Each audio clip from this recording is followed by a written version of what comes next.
of the soldiers with a spear pierced his side, and forthwith there came out blood and water. Let me see if I can put this together for you. Can I put this together for you?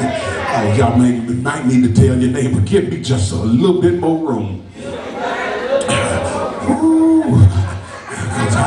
I'm about to catch this. Look at what it says.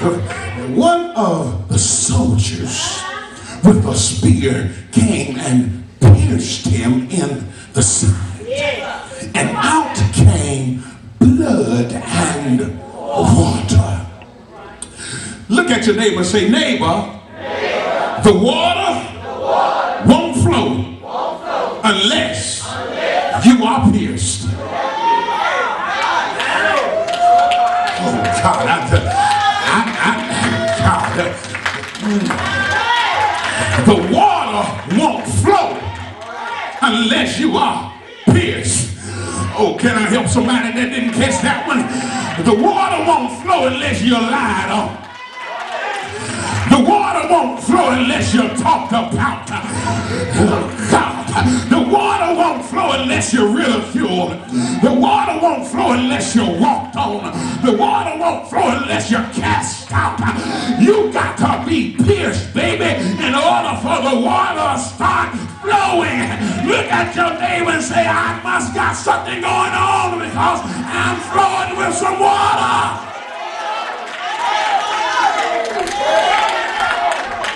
Good God.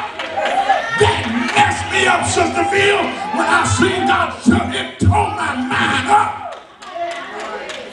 In order for you to get the water to flow, you gotta be pierced. Oh God, let me talk to somebody over here. Maybe y'all ain't caught it yet. In other words, you got to go through something. You got to go through some demonic people on your job. In order for the water to flow, baby, you got to go through some hell.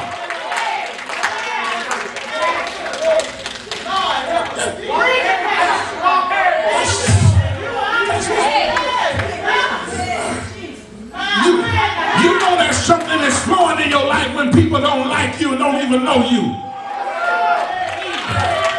You know water is flowing in your life when people are talking about you and don't know the first thing about you. Cannot stand you, pity the ground that you walk on. Baby, it's because you've been pierced. And something is flowing because you've been pierced. Anybody in here ever been hurt? And you got stronger through that hurt? That's because you've been pierced. Oh, God, help me up in here. Because watch this, when you are pierced, it is symbolic to the flowing power. Watch this, because Paul declared, 1 Corinthians 10, for all drink the same spiritual drink, for they drank of that spiritual rock that followed them. And he says, look, that rock was Jesus. Anybody know who the rock is? In other words, what Jesus did, he took some water and that rock, which he was the rock, and he drank and quenched the thirst of over 2.5 million people as they were in the wilderness, not even counting the cattle, not even counting the livestock and the animals. 2.5 million people. Jesus has more than enough. Look at your neighbor and tell him he's got more than enough. He got more than enough that he will cover your every spiritual need. Do I have a witness up in here? Watch this, because in this writing, John is not only trying to reveal the power of Jesus, but he's also trying to reveal the glory of Jesus. Look at your neighbor and tell him, let the glory come in.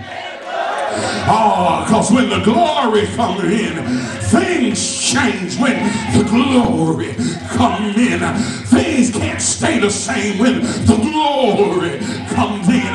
Is there anybody in here want to experience the glory of God? When the glory comes in, I don't act the way I I used to act when the glory comes in. I'm going to talk the way I used to talk when the glory comes in. Anybody want the glory of God to come in this place?